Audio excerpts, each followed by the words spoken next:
안녕하십니까. 2020년 3월 25일 최병무 이펙트 시작하겠습니다.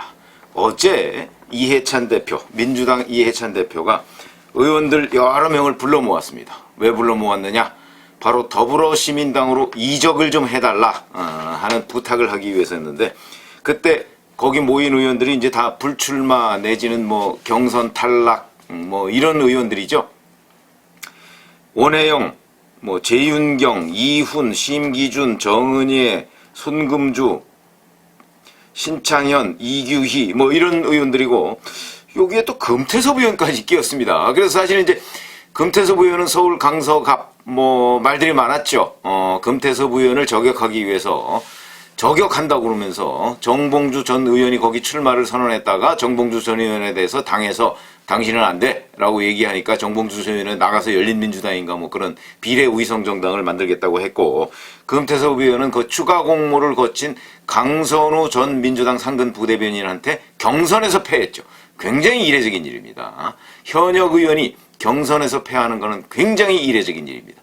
그래서 이 부분은 사실은 저 같으면 뭐 규명을 해볼 방법이 있으면, 뭐 제가 워낙 그런 부분에 관해서 들은 얘기들이 많기 때문에 규명을 해보고 싶은데 관련 자료를 전혀 당에서는 공개하지 않기 때문에. 근데 어쨌든 금태섭 의원이 거기 참석을 했습니다. 그러면서 나중에 기자들이 물으니까 나는 왜 불렀는지 모르겠는데 이런 자리인 줄 몰랐다 이렇게 얘기를 하는데, 뭐 어떻게 되는지. 여튼 이 자리에서 이렇게 9명을 불러 모았는데 이 자리에서 6명이 가겠다 이렇게 얘기를 한 것으로 이제 보도가 돼 있고, 그 다음에 또한 경선에서 탈락했던 이종걸 의원이 있죠. 안양의 이종걸 의원도 가겠다 이렇게 얘기를 하는 것으로 지금 보도가 되고 있습니다.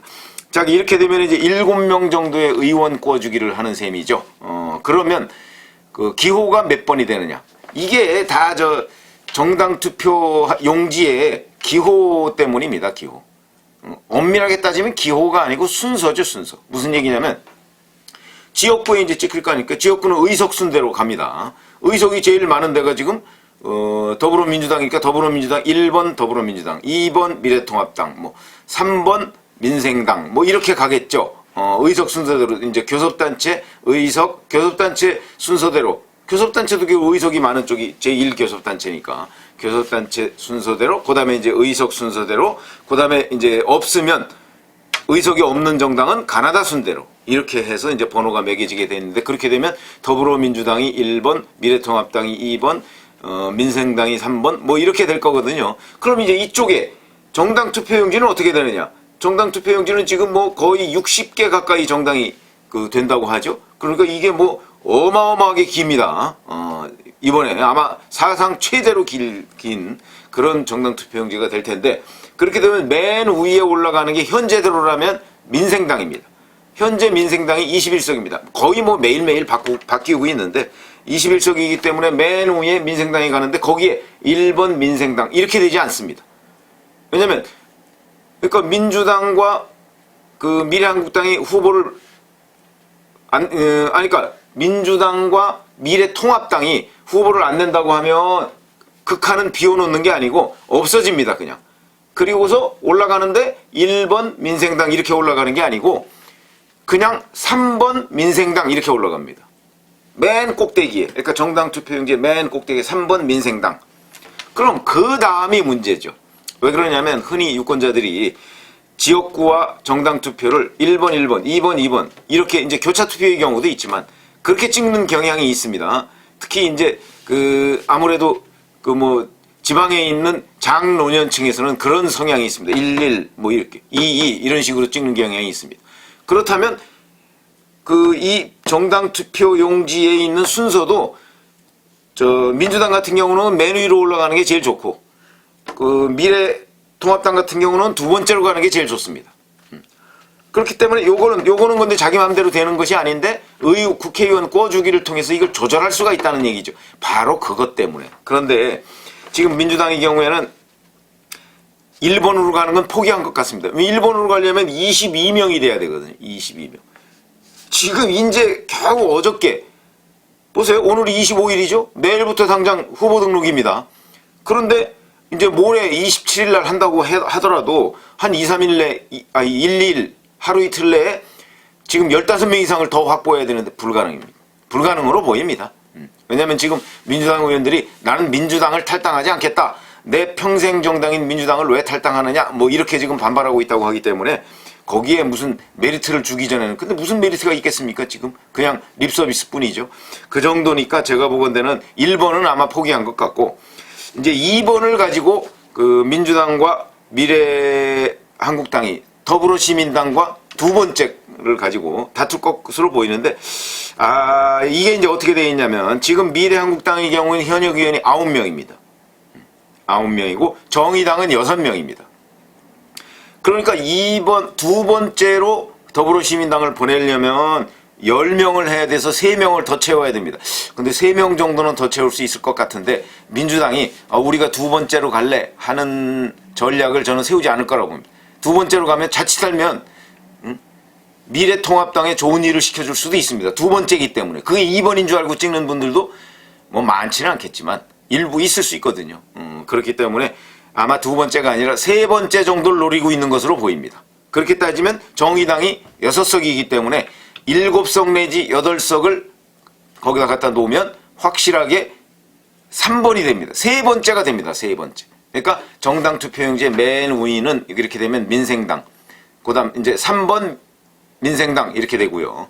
그 다음에 그 밑에가 미래한국당인데 미래한국당이 이제 의석이 현재 9석인데 9석이면 아마 4번 정도 될 겁니다. 4번. 기호가. 이게 앞으로 이제 오늘 내일 사이에 또 누구 의원을 더 꽂준다든가 왔다 갔다 하면 그러면 이제 번호가 또 바뀔 수가 있는데 어쨌든 간에 4번이 될 텐데 4번 미래한국당 이렇게 되고요. 그 다음 순서대로 요대로 민주당이 만약에 의원 꺼주기를 한다면 이제 5번이 돼서 5번이 더불어시민당 그 다음에 6번이 정의당 이런 순서대로 됩니다. 이런 순서. 그러니까 이 순서를 뭐로 할 것이냐는 걸 가지고서 의원 꺼주기. 왜냐면 그렇게 의원 꺼주기를 안 하고 그냥 더불어시민당을 만들어 놓으면 더불어시민당에 의원이 없기 때문에 그러면 저 뒤에 어디 보이지 않는 더군다나 더불어 오면은 이제 디귿 아닙니까? 디귿이면 저기 가서 한 뭐 12번 뭐 막 10번 뭐 이렇게 될 가능성이 있습니다. 그것 때문에 의원 꺼주기를 하는 것이다. 근데 이제 의원 꺼주기는 미래한국당 같은 경우는 뭐 사실은 선거법 강행 처리가 되면서 그 뭐 의원 꺼주기뿐만 아니고 우리는 새로 바뀐 룰에 따라서 그 이제 비례한국당을 만들 수밖에 없다. 그래서 비례한국당을 처음에 사실은 선관위에다가 그 요청을 했는데 선관위에서 그거는 뭐 유사상표다. 그래서 이제 뭐 정당법에 보면 유사상표는 안 되기로 되어 있는데 그럼 유사하다 유사하지 않다는 걸 누가 판단하느냐? 선관위에서 판단합니다. 그래서 이제 그거는 그냥 반려했고 지금 이제 결국은 미래한국당 뭐 미래한국당과 비례통합당 아니 미래통합당 뭐 비슷하긴 한데 더불어민주당과 더불어시민당은 더욱더 비슷하죠. 더욱 비슷한 데다 그거는 로고의 색깔까지 지금 비슷하게 해서 구분이 안 됩니다. 더불어자는 로고와 색깔이 다 똑같고 그 다음에 민주당과 시민당도 이 완벽하게 똑같은데 그게 꼭 시자냐 아니면 주자냐 뭐 이거 하나 차이입니다. 한 글자 차이. 그런데 이거에 국회의원 꺼주기의 원조가 있습니다. 그거는 바로 지금 민주당의 전신인 새정치국민회의다. 잘 아시지만 2000년 4월 총선 때 그때 기억나시는 분 있을 겁니다. 박원순 현 서울시장을 비롯한 뭐 상당수가 사실은 낙천운동을 벌였습니다. 이 낙천운동의 목표가 뭐냐면 구시대 정치인을 청산하겠다 뭐 이런 거였습니다. 그런데 실질적으로는 야당 청산이었습니다. 당시에 한나라당 의원들을 청산하겠다는 게 이 낙선운동의 저는 본질이라고 보고 그 배후에 집권당이 있었다. 당시 새정치국민회의가 있었다. 그런데 야당만 겨냥해서는 이게 국민들한테 별 설득력이 없으니까 거기에 여당으로 들어온 그 야당 출신 그러니까 그 중에는 뭐 자민련의 JP 공동정권이지만 어쩔 수 없었던 것이죠. 그 다음에 새정치국민회의의 이종찬 이런 사람들이 다 포함되어 있었습니다. 어쩔 수 없는 거죠. 그러니까 결국은 그 이른바 새정치국민회의 사람들이 얘기하는 진보진영 사람이 출신이 아닌 보수진영 출신들은 모두 다 거의 다 대상이 된 겁니다. 그거를 박원순 지금의 서울시장 등이 앞장서서 낙선운동 굉장했습니다. 그 당시에. 그래서 결국은 그 어떤 보수진영과 보수진영 출신들을 공격하는 용도로 사용됐다. 뭐 그 사람들의 목표가 어디에 있었는지는 뭐 그 사람들이 잘 알 것이고, 제가 기자로서 당시에 제가 새정치국민회의를 취재하고 있었는데 새정치국민회의 취재 기자로서 본 느낌은 결국 보수 진영 출신 정치인들에 대한 공격이다. 그런데 그 공격을 해서 결국은 자민련이 교섭단체 구성에 실패합니다. 실패해서 17석을 얻습니다. 자민련이. 그 전까지 50석이었던 자민련이 17석으로 쪼그라듭니다. 이렇게 되니까 이제 당장 발등에 불이 떨어진 건 첫 번째는 자민련이지만 두 번째는 그 공동정권인 새정치국민회의였습니다. 아, 이게 갑작스럽게 새정치국민회의 당시에 제2당이었거든. 제1당은 한나라당입니다. 그러니까 한나라당의 1당을 무너뜨리기 위해서 낙천낙선운동을 배후해서 지원했는데 실제는 자민련이 교섭단체 구성을 못하는 사태가 벌어졌고 여전히 새정치국민회의는 제2당이 돼버렸습니다. 그러니까 안 되겠으니까 이제 고민하다가 원내 교섭단체 숫자가 20석입니다. 그걸 10석, 10석으로 내리자. 이래가지고 그것을 강행 처리했습니다. 강행 처리한 날짜가 2000년 7월 24일입니다. 그러니까 선거 끝나고 5월 말에 그 16대 국회의원 임기가 시작됐으니까 한 달, 두 달도 안 돼가지고 강행 처리를 해서 이걸 10석으로 그 원내교섭단체 기준을 내리려고 강행처를 했는데 당시 한나라당이 강력하게 반발하고 하는 바람에 그냥 포기하고 말고 그래서 결국 방법이 없다. 그래서 이제 의원 꿔주기를 하자. 그런데 이제 그게 그때 아주 대표적으로 유명한 사람이 송석찬 의원이죠.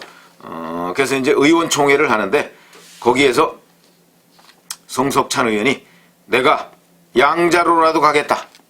이렇게 자원을 합니다. 송석찬 의원 대전 유성구청장을 몇 번 하고요.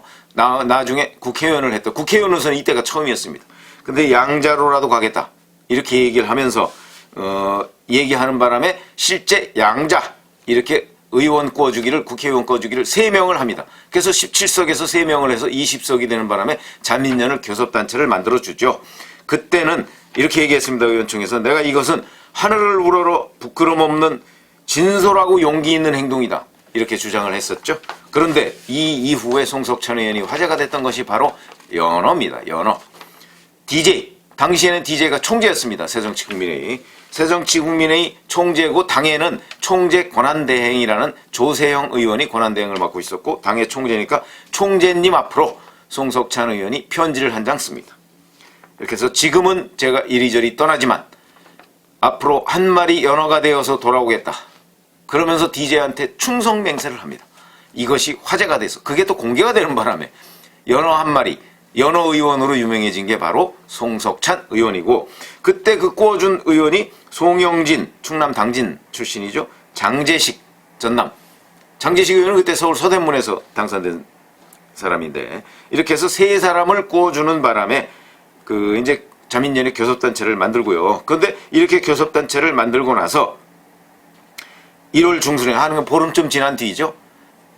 보름쯤 지난 뒤에 DJ가 직접 송석찬 의원한테 전화를 했다는 거 아니겠습니까? 이 송석찬 의원 그 회고에 나옵니다. 직접 전화를 했다는 거 아닙니까? 전화를 해서 이렇게 얘기했다는 거예요.